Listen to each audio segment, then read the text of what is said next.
And welcome back to End of Days Radio. Joining us now is Mr. Jonathan Gray. Hello, sir. How are you?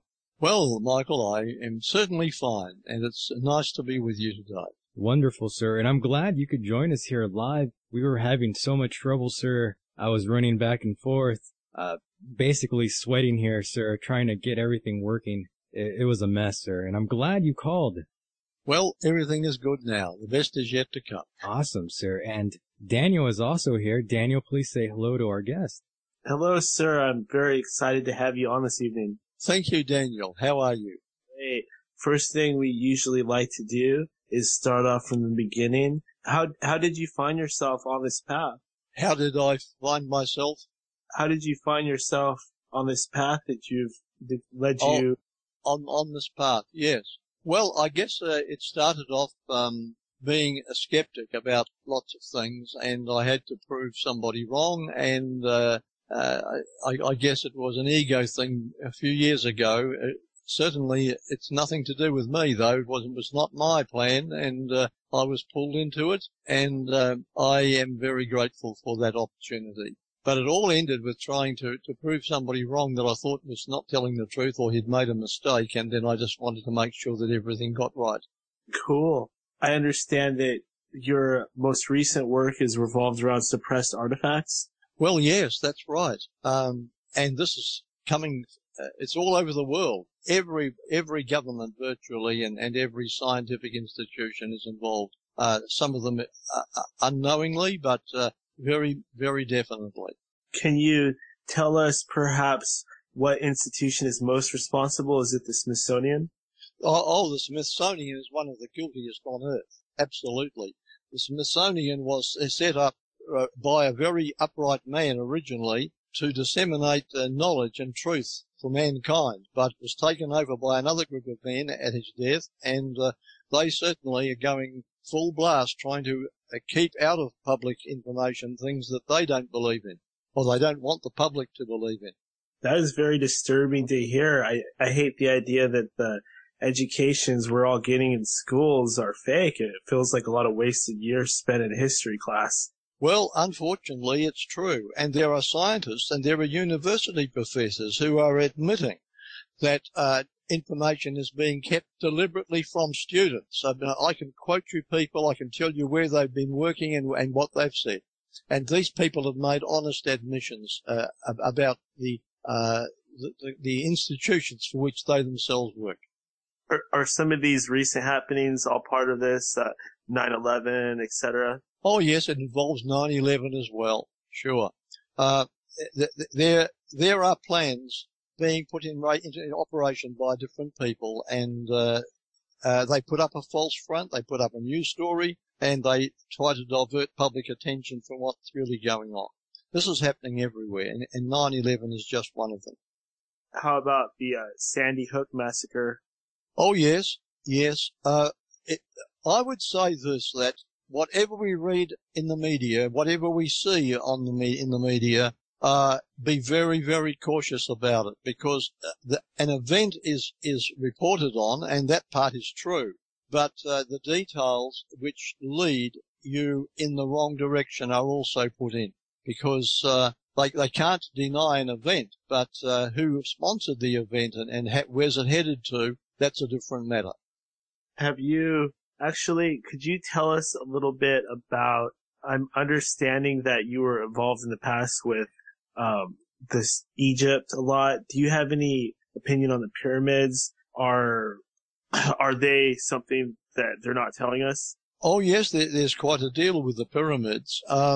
When they were built, what their purpose is, what they're capable, what the pyramid shape is capable of. It's a big subject. In fact, I am contemplating producing a book just on pyramids, because it's a fascinating topic, and there's so much of interesting material that people would love to know, I'm sure, and which they ought to be allowed to find out about. I would think that what's going on in Egypt would probably be one of the biggest cases of this covering things up. I've heard so many of these stories about the tomb of, I think, Khufu, and all this misdirection and confusion regarding certain things that prove what it is. And I can't help but think that the pyramids in Egypt in general is just one of the worst cases of this suppression. Yes, I do believe you're right. If we were to zero in on any of these things, it'd be an interesting story because the public is fed so much gobbledygook that the truth, it will never be heard unless somebody comes out and brings it out into their focus. And a pyramid subject is a very good one. The Smithsonian is another powerful subject because the Smithsonian stands for all that science, of course, says it upholds. And it doesn't matter which way you turn, any country, United States, New Zealand, Russia, wherever you go, there are cover-ups well in progress and well and truly unknown by the people. The Smithsonian, why is it that society sees the Smithsonian as the authority?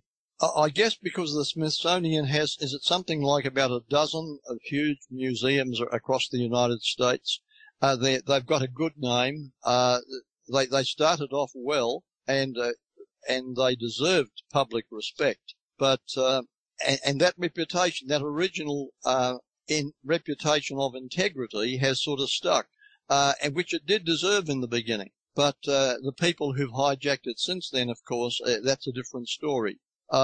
It's true that, no, just push this a little bit further. I'd like to ask, why does the hallowed Smithsonian institution continue to suppress evidence for advanced American cultures?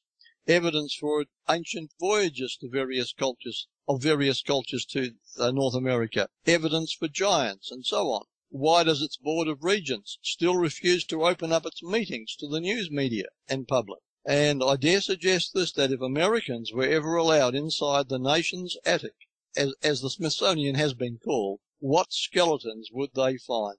And I'd like to ask this question while I have this opportunity. Is it really true, as reported, that the Smithsonian loaded embarrassing archaeological items onto a boat and had them dumped into the Caribbean Sea? And is it also true that thousands of giant remains have been destroyed after it's reached their possession?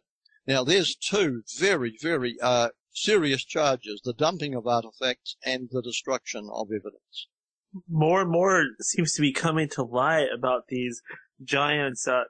At first, it was just a few people talking about it, and more old news clippings are being uncovered. And I just can't help but be horrified that what would possess them to want to cover this up? Is it because we're supposed to believe that we were evolved from apes? Is that what it's all about? Yes, that's precisely. You've hit the nail on the head. That's what it's all about. Anything that threatens this theory is subject to attack. And they just don't make a half-hearted job. They're seriously in earnest about doing it too. And I might mention that the United States Supreme Court ruling some time back has forced the Smithsonian to release classified papers that date from the early 1900s. And these papers prove the organization was involved in a major historical cover-up of evidence in which tens of thousands of human remains that have been uncovered across America were ordered to be destroyed by high-level administrators to protect the so-called chronology of human evolution.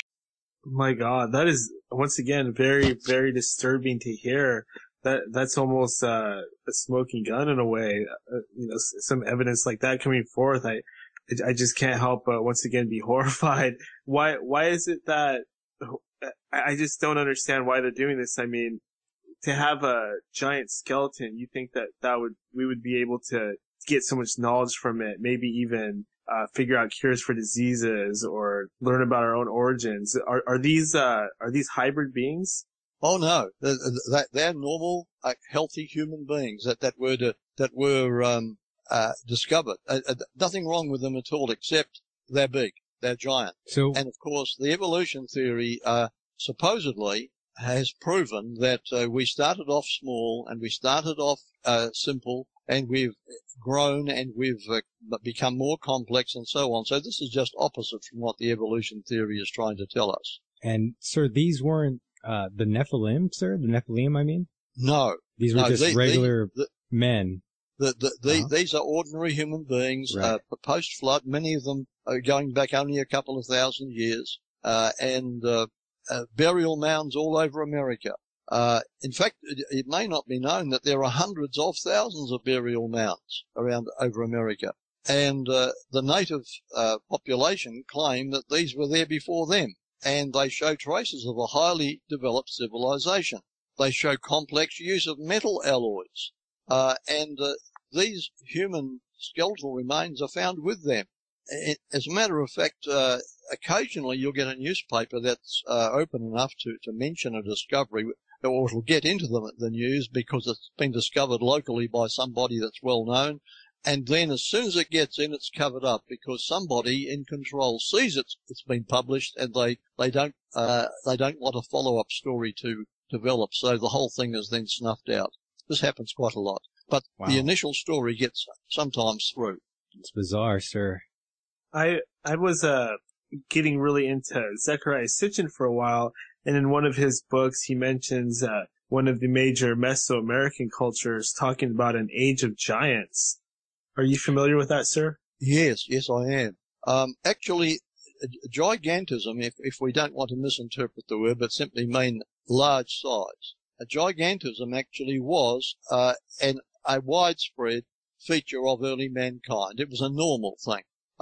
In fact, if we go into the fossil record, we'll find that not just humans, but animals and plants, trees and so on, trees as tall as 1,000 feet used to grow on our planet. And in fossilized form, many of them have been found. We have kangaroos as big as hippopotamus. We have sheep as big as horses, and so on. And this is not an anomaly that just you find in the fossil record rarely, occasionally here and there. It's common. And there are scientists who are willing to admit, despite the fact that it endangers their livelihood, they're willing to admit, honest ones, that this was a normal feature of mankind in the earlier days, gigantism. Do you think some of these men may or may not have been responsible for some of these megalithic structures around the world? As rumored has it, for some of these cultures, they believed that maybe some of these men might have helped build some of these structures. So do you believe in that opinion or theory? To some extent, yes, that could be possible. If we can correlate the artifacts that we're speaking of with that age, to within 3,000 or 4,000 years, even remnants today, of course, have survived. But generally speaking, at the time when some of the big structures were made, we had bigger people, and gradually man deteriorated, and also his ability deteriorated. So it's not entirely out of the question that some of the large buildings we see today were constructed by such people. Certainly those people were more common back in those earlier days.